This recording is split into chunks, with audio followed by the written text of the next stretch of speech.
My friend George and I are both knocked unconscious by a basketball. When I wake up, I suddenly hear my late mother's voice. Tam, don't let George fool you again. He loves pretending to have amnesia just to toy with you and please Ariana Rogers. I freeze and look at George, who has just woken up. I hear him ask, "Who are you?" My mom goes on, "In your past life, he ruined you. You gave him a good life and everything you have, but he killed you just to be with Ariana. Listen, your dad is about to ask you to choose a boy to be your brother. Don't pick George. Choose the boy from the Muller family. Even though he never smiles or gives you the time of day, he quietly carries your bottle for you during training every time." Before I can process it, my dad walks toward me and holds out several photos of boys. He says, "Tam, they are all children of soldiers who sacrificed for our country. I plan to adopt one to be your brother. You choose. From now on, we will be a family." This time I do not hesitate. I point straight at Clyde Muller. I'll listen to Mom and choose him. When Dad heard the choice I made, he looked at me in surprise. "Tam, don't you usually butt heads with that Muller kid? You sure you want to choose him as your brother? Think carefully. Once it's official, he'll be family for life." My dad was a big deal in the military district. Anyone who joined our family basically got a fast pass to the top. Ms. Carrie Sutton, George Greenberg's distant aunt, quickly stepped in. "Tam, George just has temporary amnesia. He doesn't remember you right now, but didn't you love playing with him? Why don't we wait a few days? Maybe his memory will come back." Mom scoffed loudly in my head. "What nonsense. In your past life, that little girl from the Rogers family tore your favorite bow.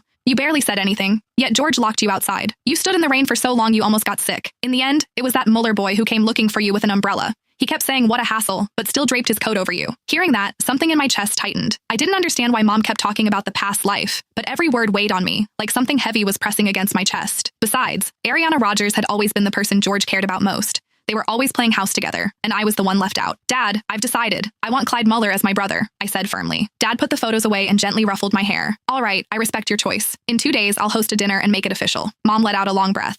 "That's more like it.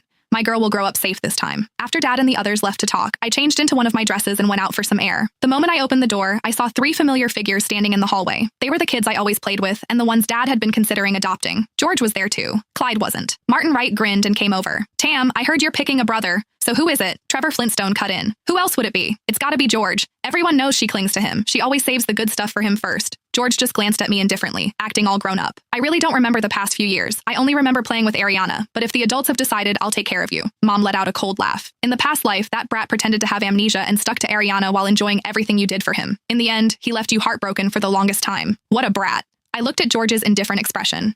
If Mom hadn't warned me, I probably would have believed him again. In the past, I used to trust him so much. I really thought he liked being friends with me. I still remembered my birthday 3 years ago. He gathered all the kids around to sing the birthday song for me, his eyes shining as he said, "Tam, I'll protect you forever." At that moment, I was so touched I nearly cried. From then on, I followed him everywhere. I never imagined he actually preferred playing with Ariana all along. He'd only been nice to me because of my dad. And now, he was just pretending to have amnesia so that he could openly say he liked being with Ariana while still agreeing to take care of me so that Dad would adopt him. As if things were that simple.